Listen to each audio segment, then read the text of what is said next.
ഈ അടുത്തിടയ്ക്ക് ഒരു ചെറുപ്പക്കാരി, നല്ല വിദ്യാഭ്യാസം, ഒരു ജോലിയൊക്കെ ആയി, 10-27 വയസ്സ് പ്രായമുള്ള പെൺകുട്ടിയാ. അപ്പൊ ഞാൻ ചോദിച്ചു, മോളെ ജോലിയൊക്കെ ആയില്ലേ, കല്യാണത്തെ കുറിച്ചൊക്കെ ആലോചിക്കുന്നുണ്ടോ? അപ്പൊ അവള് പറഞ്ഞു, അച്ഛാ, അച്ഛൻ പറഞ്ഞത് തന്നെയാണ് എന്റെ അപ്പനും അമ്മയും പറഞ്ഞത്. അപ്പൊ ഞാൻ പറഞ്ഞത് സ്വാഭാവികമല്ലേ, പഠനമെല്ലാം കഴിഞ്ഞൊരു ജോലിയൊക്കെ ആയി കഴിഞ്ഞ ഒരു പെൺകുട്ടിയുടെ അടുത്ത സ്റ്റെപ്പ് വിവാഹം. അത് ആരാണെങ്കിലും അന്വേഷിക്കില്ലേ, വീട്ടുകാരും അന്വേഷിച്ചില്ലേ, ഞാനും ചോദിച്ചത് അത്രേ ഉള്ളൂ. അപ്പൊ അവള് പറഞ്ഞു, ഇപ്പൊ കല്യാണം കഴിക്കാൻ ഞാൻ തയ്യാറായിട്ടില്ല അച്ഛാ.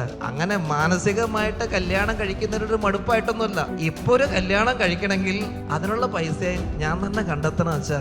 എന്റെ വീട്ടിൽ പറയത്തക്ക സാമ്പത്തികം ഇല്ല. എന്റെ വരുമാനം കൊണ്ടാണ് കുടുംബം മുന്നോട്ട് പോയിക്കൊണ്ടിരിക്കുന്നത്. എന്റെ താഴെ ഒരാളോടെ ഉണ്ട്.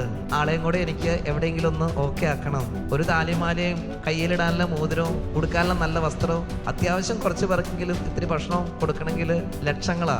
അതിപ്പോ കണ്ടെത്താൻ വീട്ടിൽ ഞാൻ മാത്രമേ ഉള്ളൂ.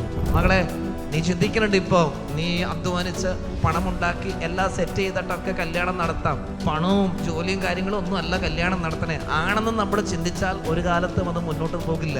വിവാഹമൊക്കെ നടത്തുന്നത് ദൈവമാണ്. എനിക്ക് വേണ്ടി ഒരു ജീവിത പങ്കാളിയെ ഞാൻ ജനിക്കുന്നതിന് മുമ്പ് എൻ്റെ ദൈവം കരുതിയിട്ടുണ്ട്. ആ ദൈവം അത് സമയത്തിന്റെ പൂർത്തീകരണത്തിൽ നടത്തിയിരിക്കുമെന്ന് ഞാൻ വിശ്വസിച്ച് ആ ദൈവത്തോട് ചേർന്നിരിക്കാൻ നോക്കിയ നിന്റെ വിവാഹം ദൈവം ആഗ്രഹിക്കുന്ന സമയത്ത് നീ ചിന്തിക്കുന്നതിനേക്കാൾ ഭംഗിയായിട്ട് നിന്റെ ദൈവം നടത്തി തരും. 1 പത്രോസ് 5:6 ദൈവത്തിന്റെ ശക്തമായ കരത്തിന് കീഴെ താഴ്മയോടെ ചേർന്ന് നിൽക്കുവിൻ. തക്ക സമയത്ത് അവിടുന്ന് നിങ്ങളെ ഉയർത്തിക്കൊള്ളും.